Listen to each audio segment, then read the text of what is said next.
This is an open letter to Bigtree and the team of The Highwire. I'm a huge fan. I've relied on your show for the past 2 months to help me understand this coronavirus situation. It's the only show I watch on a regular basis. And I've seen you speak, Del, at the Capitol in California during a rally and was moved to tears. Your passion, your empathy, and your courage are inspiring. And you truly are one of the great leaders of the medical freedom community. It is for this reason that I appeal to you. While your work on coronavirus has been hard-hitting, cutting-edge, and enlightening, I believe that there is a piece missing. Let me explain. I have been learning a lot from an author and medical doctor named Tom Cohen. He tipped me off about a radical way of thinking about viruses. Have you heard of exosomes? They are the cell's way of excreting poisoned genetic material that is damaged by a toxic environment. Have you seen Dr. Andy Kaufman's work, exploring how what they identified in Wuhan likely were exosomes and not a virus?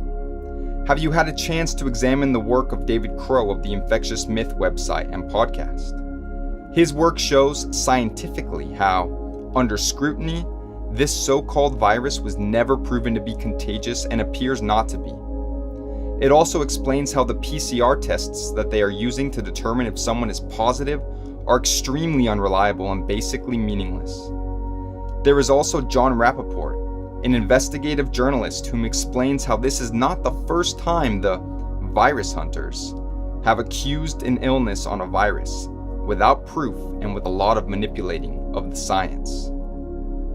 Now, it may be that you are aware of these ideas, this theory that perhaps the virus doesn't exist in the way that we think it does. Maybe you've determined, as I first thought, that we don't necessarily need to, in this critical moment, attempt to change a paradigm about viruses in general. After all, for COVID-19, even within the normal virus paradigm, the numbers don't make sense. This has been the work on your show.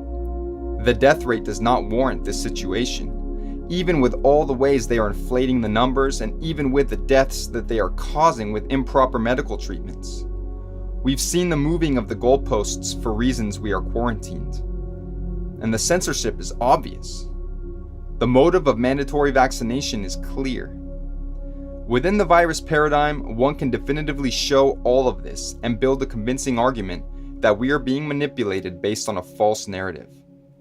So why change a paradigm when that is obviously very difficult to do? Well, here's why. If COVID-19 is not really an infectious pathogenic virus, but rather an RNA fragment that our body produces as a result of toxins, then we're completely misunderstanding how we would actually solve this situation. It's not a vaccine or herd immunity.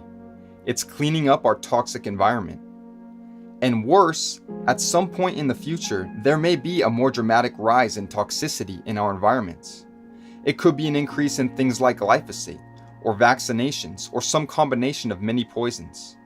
Or, in particular, many see a danger of electromagnetic radiation and new technology being rolled out, a new assault on our environment and one that is beginning to look very suspicious. There is one more person with whom I urge you to study, Arthur Firstenberg, with his book, The Invisible Rainbow, A History of Electricity and Life. He goes through the past couple hundred years, linking pandemic illnesses with new rollouts of technologies that significantly alter our exposure to electromagnetic radiation. It could be that the new version of this technology is a primary culprit in poisoning people. Wuhan was famously one of the first places this technology was rolled out. New York City has it as well. Perhaps this explains the strange altitude-like sickness that Dr. Cameron Kyle Seidel described, since it has been shown that some frequencies of this technology alter oxygen molecules. Consider that Elon Musk is in the process of putting up 12,000 low-orbit satellites into our atmosphere to beam this technology down across the planet, and he's launching 60 every 2 weeks. He also recently got permission to install 1 million antennae within the United States to interact with these satellites. Consider also that anything suggesting a possible link between this technology and coronavirus is being censored across the internet. Of course, our community knows very well why things are censored. All this being said, we might find ourselves in a situation where, for example, they begin activating a lot of these radars, and many people begin coming down with serious illness. They'll continue to blame it on coronavirus, and perhaps at that point they will no longer need to inflate the numbers, because the amount of people getting ill and dying will be truly epidemic. Maybe the numbers, unlike the last few months, will far outweigh a severe flu. What if all-cause mortality shoots through the roof? Then what? All of our arguments that we relied on in this moment would fail us. We would be impotent, even though, in reality, the virus would still be fabricated and the people would be dying from toxicity. But at that point, can you imagine the fear? With many times as many people dying, we would be screwed. In fact, even many in our own community, if they had not been educated on the exosome theory, might fall into despair, and we might lose them to those that are manipulating the situation in order to proceed with all of their agendas, including mandatory vaccination. It is for this reason that we need to get to the root of this lie. We may be able to defeat the manipulation this time, but we cannot depend on a low death rate and obvious manipulation of numbers in the future, as I have described. I believe that to be truly responsible, you cannot deny this possibility.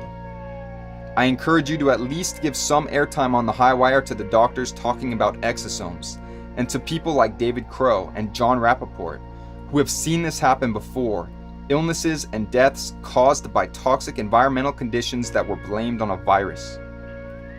The truth is that if what I am suggesting is true, and I do believe it is, then by uncovering the fundamental lie of this virus, we would in fact expose the underlying lie of germ theory in general. We would cut off the primary foundational leg of allopathic medicine, and it could fall. We may have the key to not only winning the battle, but the entire war. With the utmost respect, Mikey Landings.